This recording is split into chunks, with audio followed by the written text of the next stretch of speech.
हाँ भाई, good morning सभी को। बड़ी लेट हो गए। Good morning sir. और गुड मॉर्निंग। और बच्चे तो आए भी नहीं अभी। आज का जो सर अपना आज टॉपिक मैथ्स है, पढ़ रहे हैं। अभी तक चल रही है क्लास। अभी खत्म ही हुई है। फिर तो आएंगे अभी बच्चे। चलो, आपने कहा था अलंकार के उदाहरण लेकर आया हूँ मैं। आप आज आज की क्लास के लिए अलंकार के उदाहरण, ठीक है? तो आपको देखना है, समझना है कैसे कैसे उदाहरण हो सकते हैं। बाकी वो उदाहरण भी देखने हैं जो मैंने आपको करवा रखे हैं। शायद वो मैं लेकर भी आया हूँ। एक बार फिर से अपन रिवाइज कर लेंगे उनको भी, ठीक है? ज्यादा चांस तो वही रहेंगे जो हमने लिखवा रखे हैं ना, जो मैंने आपको नोटबुक में लिखवाए थे, वहीं से हमारे एग्जाम में क्वेश्चन आ जाएगा, ठीक है? और बाकी कुछ उदाहरण मैं अपने बुक में से लेकर आया हूँ, जो कविता है उसमें से लेकर आया हूँ। तो पहला उदाहरण देखते हैं अपन। रह रह के हवा में जो लोका देती है। रह रह के हवा में जो लोका देती है, इसमें कौन सा अलंकार है? रह रह के हवा में जो लोका देती है, इस पंक्ति में अलंकार बताएं। श्रुति। छेकानुप्रास। छेकानुप्रास, श्रुति ने बताया छेकानुप्रास। हाँ बेटा सोनिया, आप बताओ देखें।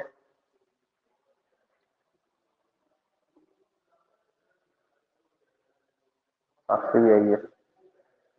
हाँ साक्षी, आप बताओ बेटा, पहली पंक्ति में कौन सा अलंकार है? रह रह के हवा में जो लोका देती है। श्रुति ने बताया छेकानुप्रास। साक्षी आप बताओ बेटा। देखो, टॉपिक हमने समझा रखा है, अपन सिर्फ एग्जाम्पल देख रहे हैं यहाँ पे कि कौन सी पंक्ति में कौन सा अलंकार है, क्यों है, बस ये देखेंगे, ठीक है? एक तरह से अभ्यास कर रहे हैं अलंकार का। हाँ सोनिया आप बता दो। रोहित आप बताओ बेटा। अनुप्रास ही है सर। अनुप्रास ही है, रह रह के हवा में जो लोका देती है। क्यों, और कोई सा समझ में नहीं आ रहा? जरूरी नहीं हमारे सिलेबस में हो, सिलेबस के बाहर से बता दो।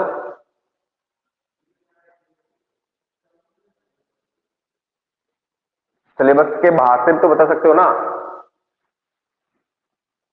रह रहे में कौन सा अलंकार है? पुनरुक्ति प्रकाश सर। हाँ तो फिर वो कहाँ चला गया?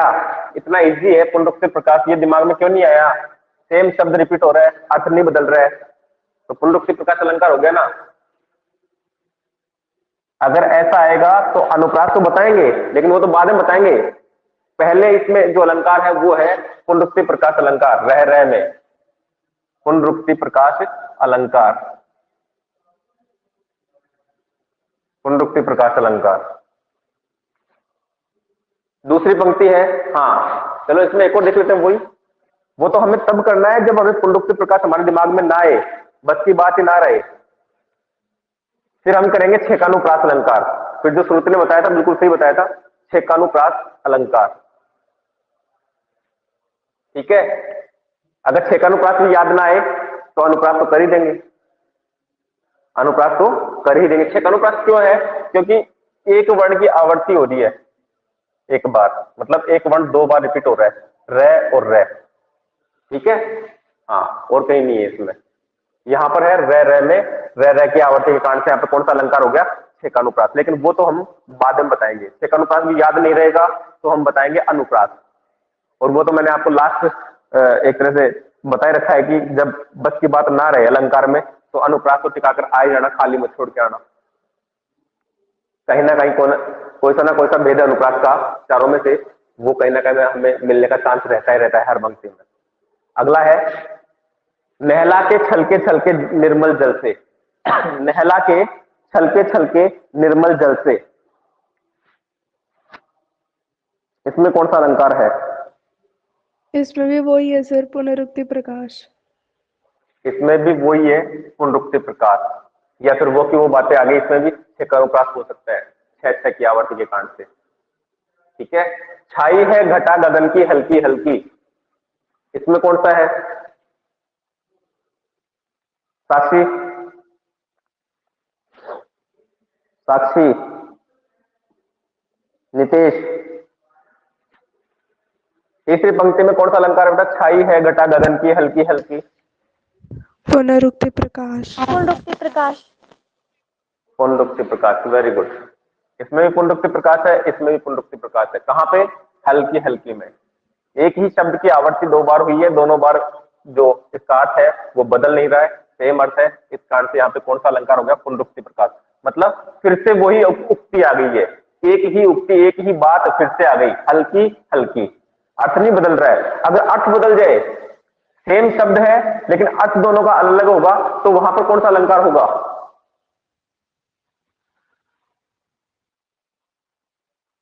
यमक। यमक अलंकार। यमक अलंकार में क्या होता है? यमक का मतलब ही क्या था? जोड़ा, जुड़वा। यमक शब्द का शाब्दिक अर्थ क्या बताया था? जोड़ा या जुड़वा। अगला देखो, बिजली की तरह चमक रहे हैं लच्छे। बिजली की तरह चमक रहे हैं लच्छे, इस पंक्ति में कौन सा अलंकार है? ये अपनी कविता की पंक्तियों की अलंकार लेकर आए हो, उसके बाद अलग भी है, लेकिन शुरू शुरू में मेरे पास यही है, यही देखो आप। उपमा बिजली की तरह, अलंकार। कौन सा? उपमा। इसने बताया सोनिया ने। हाँ बेटा, और कोई बताओ? श्रुति, साक्षी, रोहित, नितेश, किरण कुमारी, कोई भी बताओ बेटा सोनिया के अलावा।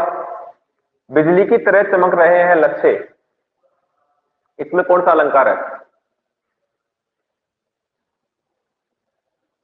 हाँ सोनिया, आप बताओ। हाँ नितेश बोल रहा है क्या? सर उसका माइक खराब है। अच्छा अच्छा, ठीक है, तो आप बताओ सोनिया। सोनिया बताओ, आपने उपमा अलंकार बताया, क्यों बताया? कैसे लगा आपको उपमा अलंकार? सर ये इसमें वो मतलब वो इनका लच्छे को कंपेयर कर रहे हैं ना सर बिजली से। वेरी गुड, बिल्कुल सही बताया आपने। यहाँ पे समानता बता रहा है, बिजली की तरह। बिजली की तरह मतलब बिजली के समान चमक रहे हैं लच्छे। बिजली के समान चमक रहे हैं लच्छे, बिजली की तरह के कारण से यहाँ पे कौन सा अलंकार हो गया? बिजली की तरह मतलब बिजली के समान। अब यहाँ पे देखो वाचक शब्द नहीं आया, सा से सी सरिस, ये नहीं आया, तो ये मत सोचो कि वो नहीं आया तो फिर इसमें उपमा अलंकार होगा ही नहीं। हो सकता है, अर्थ तो निकल रहा है ना, बिजली की तरह मतलब बिजली के समान। हम इसको ऐसे तो बोल सकते हैं, बिजली के समान चमक रहे हैं लच्छे, बिजली के समान चमक रहे हैं लच्छे, तो यहां पे हो गया उपमा अलंकार। समानता बताई जा रही है। देखो, बिजली की तरह चमक रहे हैं लच्छे, ये तो क्या हो गया? लच्छे तो क्या हो गया? उपमेय। प्रस्तुत। हाँ। हाँ, बिजली क्या हो गया? उपमान। चमक क्या हो गया? साधारण धर्म। और ये हो गया इसका वाचक शब्द, की तरह मतलब की समान, के समान। की तरह का मतलब यहाँ पे क्या हो गया? के समान। ये हो गया वाचक शब्द, ये हो गया उपमान, ये हो गया साधारण धर्म, चमकना, और लक्ष्य हो गया उपमेय। इसकी तुलना इसके साथ की जा रही है, इस गुण के कारण की जा रही है, इस शब्द के साथ में की जा रही है। ठीक है, तो इस प्रकार से यहाँ पे कौन सा अलंकार हो गया? उपमा अलंकार। और अगला उदाहरण है, सबसे छिपा के दर्द के मारे चुपके चुपके रोले हैं। सबसे छिपा के दर्द के मारे चुपके चुपके रोले हैं, इस पंक्ति में कौन सा अलंकार है? नितेश, नितेश का माइक खराब है। साक्षी आप बताओ बेटा। पुनरुक्ति प्रकाश। पुनरुक्ति प्रकाश कैसे लगा साक्षी? सर वो दो बार आया है ना, चुपके चुपके। हाँ, वेरी गुड। सबसे छिपा के दर्द के मारे चुपके चुपके रोले हैं। चुपके चुपके शब्द की आवृत्ति हुई है, अर्थ बदल नहीं रहा है, सेम अर्थ है दोनों का, इसलिए यहां पे कौन सा अलंकार आ जाएगा? पुनरुक्ति प्रकाश अलंकार। अब अगला, अगली पंक्ति एक और है, उसको उतना ही पाते हैं खुद को जितना खोले हैं। उसको उतना ही पाते हैं, उसको उतना ही पाते हैं खुद को जितना खोले हैं, खुद को जितना खोलने हैं। बताओ कौन सा अलंकार हो सकता है इस पंक्ति में? विरोधाभास। हाँ भाई, साक्षी, रोहित, नीतीश, श्रुति। विरोधाभास। विरोधाभास समझ में आ गया क्यों? शायद हमने कल ही जिक्र किया था इसका, कल या परसों। खोकर पाना, क्या हो गया इस पूरी पंक्ति का अर्थ? क्या क्या निकल रहा है एक तरह से? खोकर पाना। और खोकर पाया कैसे जा सकता है? यहां पे हो गया विरोधाभास। कौन सा अलंकार?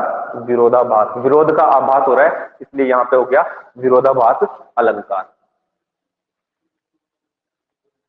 अगला उदाहरण है जागा निशिचर देखिए कैसा। यहां पे दिख जाएगा ना, जागा निशिचर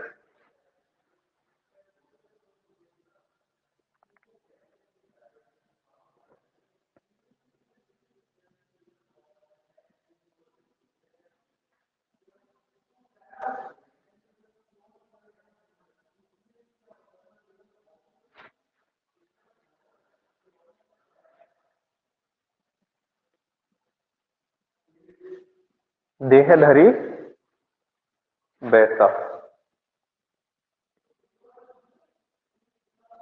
बताओ इस उत्प्रेक्षा। पंक्ति में कौन सा अलंकार है? उत्प्रेक्षा। सारे सोनिया ही बताएगी क्या? अरे साक्षी, श्रुति, आप भी बताओ बेटा। अच्छा श्रुति बता रही है। हाँ हाँ, वेरी गुड।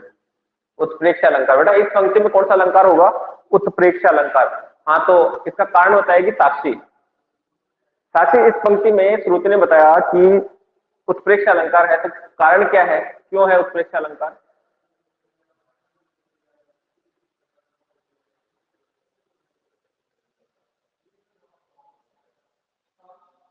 देखो आज की क्लास में बच्चे कम इसलिए जुड़ रहे हैं क्योंकि ये अभ्यास चल रहा है इसलिए, और शायद मैं कोई पाठ पढ़ाता तो शायद बच्चे ज्यादा जुड़ते।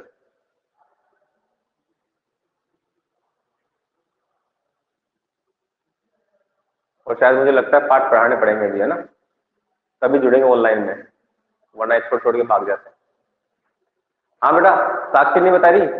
सोनिया आप बताओ क्यों है इसमें उत्प्रेक्षा? सर इसमें मनहु वर्ड आया है ना। मानहु वर्ड आया है। मानहु वर्ड आया है मतलब ये क्या है? इसका वाचक शब्द है, मतलब मानो, माना जा रहा है। जागा निशिचर देखिए कैसा। मान लो कोई राक्षस के समान कोई जाग गया, देखो कैसा, मानो कालू देह धरी बैठा। ऐसा लगता है जैसे मानो काल ने शरीर धारण कर लिया हो, ऐसा कोई इसका अर्थ निकल रहा है। मानो जैसे काल ने अर्थात मौत ने शरीर धारण कर लिया हो, ऐसे वो राक्षस जाग कर आ रहा है। निशिचर बोलते हैं राक्षस को। मानव के कारण से यहां पे कौन सा अलंकार हो गया? उत्प्रेक्षा अलंकार। ठीक है, अगला है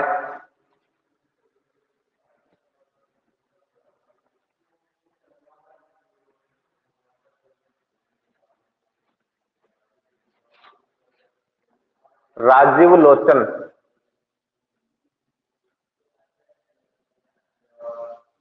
राजीव लोचन,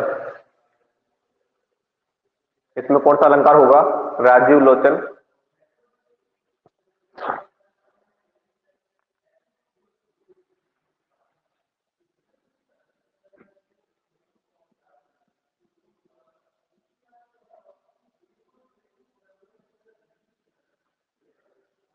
राजीव क्या होता है सर? रूपक अलंकार। हाँ, आइडिया हो गया ना, देख लो, नहीं आइडिया सर, लग गया समझ ना। तो आ गया, लेकिन राजीव क्या होता है? अभी भी नहीं पता चला? इसको देखकर आइडिया लगाओ इसका क्या अर्थ हो सकता है।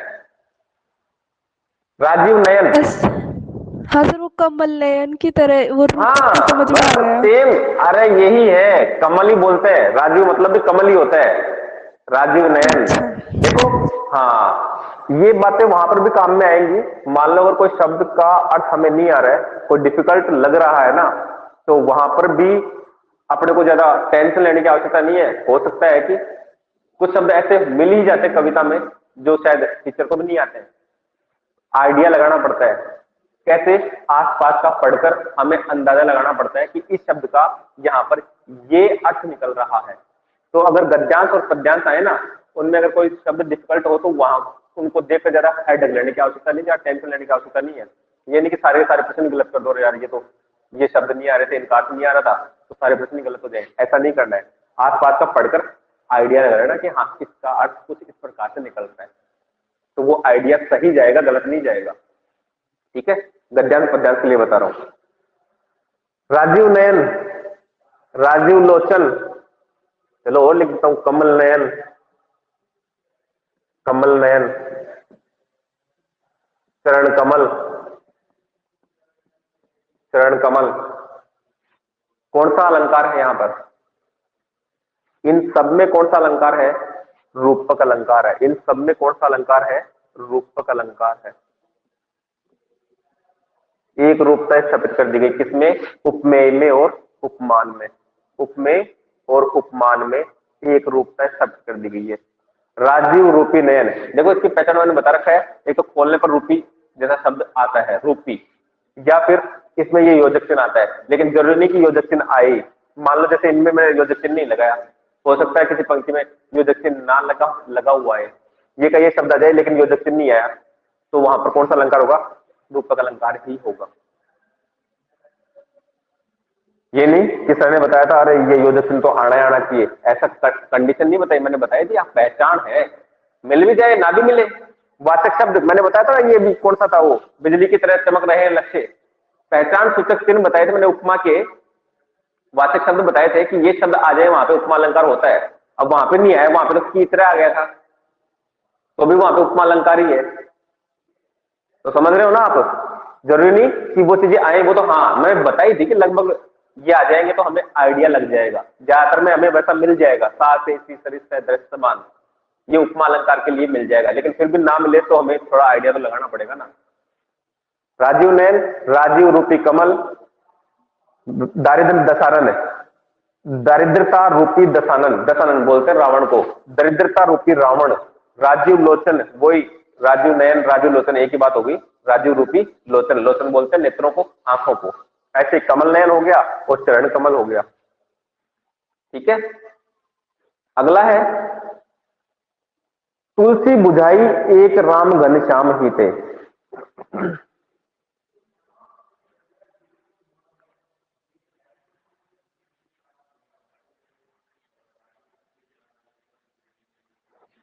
इसको समझना,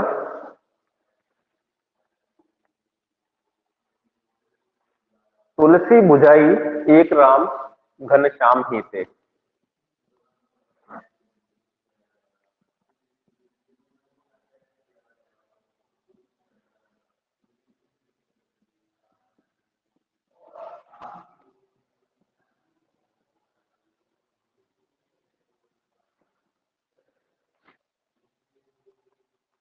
आगी बढ़ वागी ते बड़ी है आगी पेट की।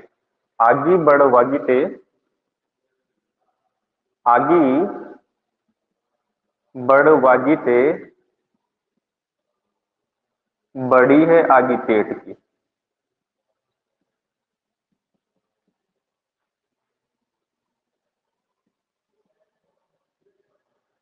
इन उदाहरणों को आप वहां पर भी नोट कर लेना जहां पर हमने अलंकार पढ़े हैं, अलंकारों के उदाहरण देखे हैं, तो वहां पर भी नोट कर लेना ताकि सारे एक साथ हो जाए। ठीक है, बताओ इस पंक्ति में कौन सा अलंकार है? तुलसी बुझाई एक राम घनश्याम ही थे, आगी बढ़ वागी ते बड़ी है आगी पेट की। आपको समझ में नहीं आ रहा? नहीं कैसे क्या सर, है ये ना? कवितावली तुलसी वाले चैप्टर से है।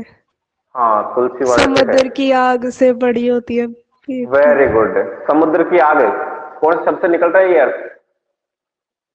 विरोधाभास। नहीं, ये शब्द, ये समुद्र की आग शब्द कहाँ कहाँ है बताओ? ये आगी बढ़वागे तो हाँ ये है बड़वाना, मैंने बता रखा आग, एक आग होती है दावानल मैंने बता रखा है। ये 3 प्रकार की आग तो आप याद रखो। दावानल, एक होती है बड़वानल, बहुत बार आ जाते हैं ये शब्द आ जाते हैं और हम लोग कंफ्यूज हो जाते हैं। और एक होता है जठरानल। जठरानल, दावानल, बड़वानल, जठरानल, इसी को हम ऐसे भी कह सकते हैं दावाग्नि, बड़वाग्नि और जठराग्नि। ठीक है। दावानल या दावाग्नि होती है जंगल की आग। किसकी आग? जंगल की आग। बड़ी खतरनाक आग होती है, पूरा का पूरा जंगल भस्म हो जाता है। बड़वाग्नि बोलते हैं समुद्र की आग को। ये इससे भी खतरनाक बताई गई है। और समुद्र में आग कैसे लगती है? बड़े खतरनाक तरीके से लगती है। पता नहीं कैसे लगती है, मैंने भी कभी देखी नहीं है, लेकिन बोलते हैं बड़े बड़े जहाजों के कारण पूरे के पूरे समुद्र में आग लग जाती है। जब कोई जहाज डूब जाता है, तेल वेल फैल जाता है तो आग पकड़ लेता है, तो इस प्रकार से पूरे पूरे समुद्र में आग लग जाती है, लंबे चौड़े क्षेत्र में। क्योंकि तेल की तो परत बन जाती है ना समुद्र के ऊपर, पानी के ऊपर। इन आगों से भी खतरनाक है, इन दोनों आग से भी खतरनाक आग बताई गई ये पेट की आग। जठर बोलते हैं पेट को, यह है पेट की आग, जठराग्नि, जठर की अग्नि। जठरानल, पेट में एक आग लगती है। आपने देखा होगा जब भूख लगती है तो कितनी खतरनाक भूख लगती है। वो भूख लगती है ना, वही क्या है? जठरानल या जठराग्नि। हमारे पेट में आग लग रही है और वो आग कह रही है कि कुछ डालो ताकि मैं पचाऊं उसको। और फिर हम क्या डाल लेते हैं, खाने की व्यवस्था नहीं होती तो हम पानी डाल लेते हैं और उस आग को क्या कर लेते हैं? बुझा देते हैं। फिर वो शांत हो जाती है पानी डालते ही। फिर थोड़ी देर बाद फिर वापस भूख लगती है, मतलब वापस जठ आती है। वो होती है आग, पेट की आग।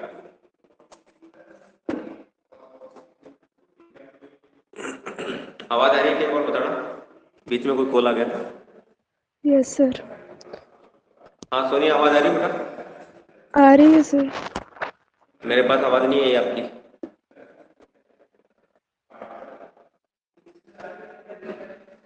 आवाज आ रही है बेटा? एक बार बताओ।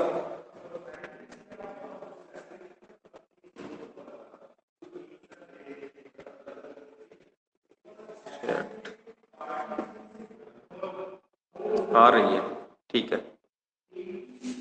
हाँ, तो ये तो हो गई आग की बात। तुलसीदास जी कह रहे हैं कि बुझाई एक राम गद श्याम लिखे, कि एक राम ही है जो इस आग को बुझा सकते हैं। मतलब राम को क्या बता दिया? एक राम ही है। और राम कैसे? राम रूपी धन हो गया बादल और श्याम हो गया काले। श्याम बोलते ना काले को, कि राम रूपी काले बादल ही इस आग को बुझा सकते हैं। कौन सी आग? कार्य क्या सर इसमें? बड़ी है आग पेट की। ये जो पेट की आग है ना, ये पेट की आग ये बड़ी है। कौन सी आग से? बड़वानी के आग से, अर्थात समुद्र की आग से भी बड़ी आग। कौन सी बता रहा है? पेट की आग को। ये पेट पता नहीं क्या क्या करवा देता है, कैसे कैसे पाप करवा देता है पेट के लिए व्यक्ति पाप करता है। बेईमानी करता है तो किसके लिए करता है? पेट के लिए करता है। ठीक है, तो यहां पे क्या हो गया? रूप का अलंकार हो गया। राम रूपी काले बादल ही इस आग को बुझा सकते हैं। पेट की आग को राम रूपी काले बादल ही कहते हैं, क्योंकि पेट की आग ना से भी बड़ी बताई गई है। और अगला है नील जल में या किसी की गोर झिलमिल देह जैसे हिल रही। नील जल में या किसी की गोर झिलमिल देह जैसे हिल रही। इसमें कौन सा अलंकार हो सकता है?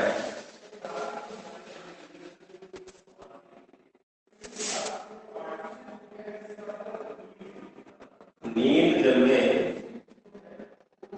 या किसी की गोर झिलमिल देह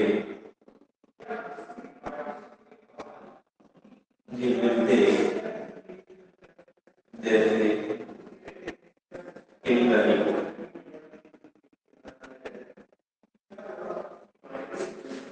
बताओ इस पंक्ति में कौन सा अलंकार है? उत्प्रेक्षा। एक मिनट, मेरी आवाज नहीं आ रही बेटा।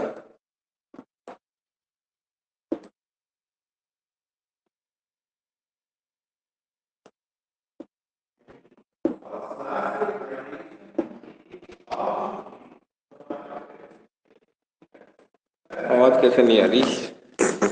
एक मिनट रुको।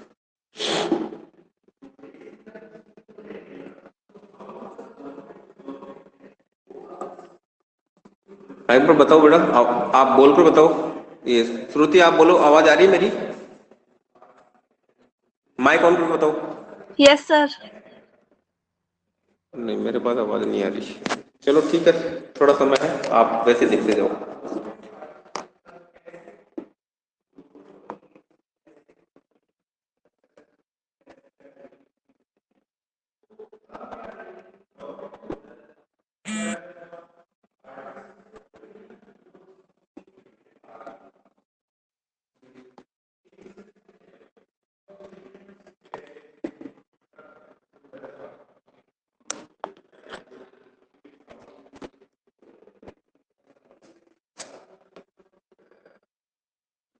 हाँ, तो इस पंक्ति में कौन सा अलंकार है? नील जल में या किसी की गोर झिलमिल देह जैसे हिल रही हो। इस पंक्ति में अलंकार है प्रकृति के ऊपर मानव के गुणों का आरोप किया जा रहा है ना? कहा कौन सा वर्णन है ये? कौन सी कविता है ये? उषा कविता। उषा कविता किसकी? शमशेर बहादुर सिंह की। शमशेर बहादुर कविता है उषा कविता, वहां से पंक्तियां ली गई। यहाँ पे सूर्योदय से पहले का वर्णन किया गया है कि ऐसा माहौल, ऐसा जो वातावरण है वो ऐसा दिख रहा है, नीला आकाश ऐसा दिख रहा है। नीला जल किसको कहा गया है? आकाश को, नीले आसमान को कहा गया नीला जल। नीले जल में या किसकी गोर झिलमिल देह जैसे हिल रही, वो सूर्य उगता हुआ ऐसा नजर आ रहा है मानो किसी गोर वर्ण की युवती का, गोरे रंग की युवती का शरीर झिलमिल करता हुआ हिल रहा हो। तो यहाँ पे अलंकार हो गया मानवीकरण अलंकार। और उस पूरी कविता में ही कौन सा अलंकार था? मानवीकरण अलंकार था। उषा कविता में अलंकार जो है वो है मानवीकरण अलंकार। बाकी जगह जगह हो सकता है पुनरुक्त प्रकाश में आ गया हो, ठीक है, वो आप देख रहे हैं। मैंने बता रखा है पुनरुक्त प्रकाश कहाँ होगा, अनुप्रास कहाँ होगा, मानवीकरण कैसे होगा। अगर प्रकृति के ऊपर मानव के गुणों का आरोप कर दिया जाता है तो वहां पर मानवीकरण अलंकार हो जाएगा। मानवीकरण है। सोनिया, उत्प्रेक्षा कैसे लगा इसमें? इसमें मानवीकरण अलंकार होगा ना? हाँ, उत्प्रेक्षा भी हो सकता है, उत्प्रेक्षा भी हो सकता है, लेकिन उससे पहले आप बताएं मानवीकरण अलंकार। मानो ऐसा लग रहा है जैसे किसी युवती झिलमिल करता हुआ हिल रहा हो, बिल्कुल हो सकता है उत्प्रेक्षा भी, क्योंकि यहाँ पे वो मानो शब्द है ना, मनु मानो मनु जनु जानो जनु, ये अदृश्य है, लुप्त है, लेकिन हो सकता है वैसा। बिल्कुल सही है, आप बिल्कुल सही पहुंचे हो। अगला उदाहरण है लापता कि वहां भी तो तुम्हारा ही सहारा है। लापता कि वहां भी तो तुम्हारा ही सहारा है। लापता कि वहां भी तो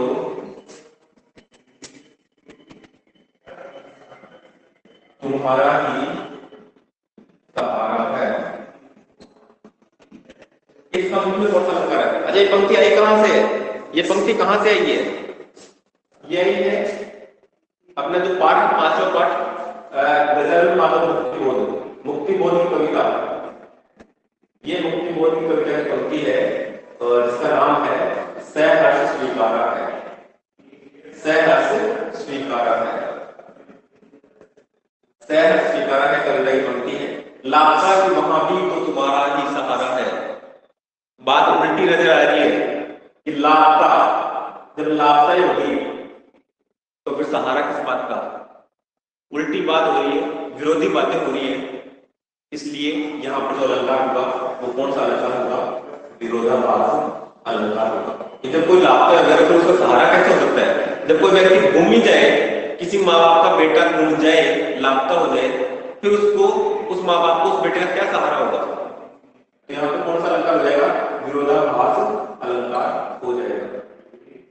उम्मीद करता हूं यहां तक समझ में आ गया होगा।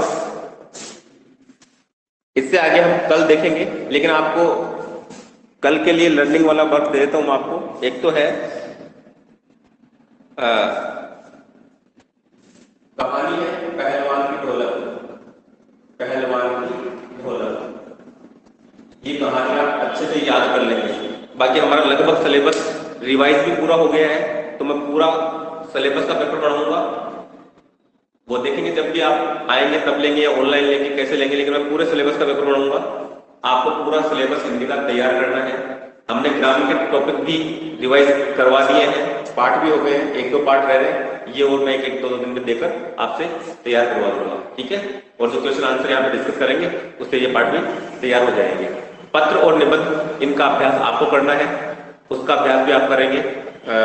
जो फीचर और आलेख बता रखे हैं, जितना ज्यादा अभ्यास करेंगे उतना ज्यादा ही अच्छा लिखा जाएगा, ठीक है। और कोई तरीका नहीं है इनका, फीचर का, लेखन का, निबंध का, पत्र का, इनको हम जितना ज्यादा लिखेंगे उतना ज्यादा हम इसमें सुधार कर सकते हैं। ओके, तो कल के लिए पहलवान की ढोलक भी याद रखेंगे, बाकी इसके आगे के जो अलंकार है वो हम कल डिस्कस करेंगे। और ठीक है, धन्यवाद।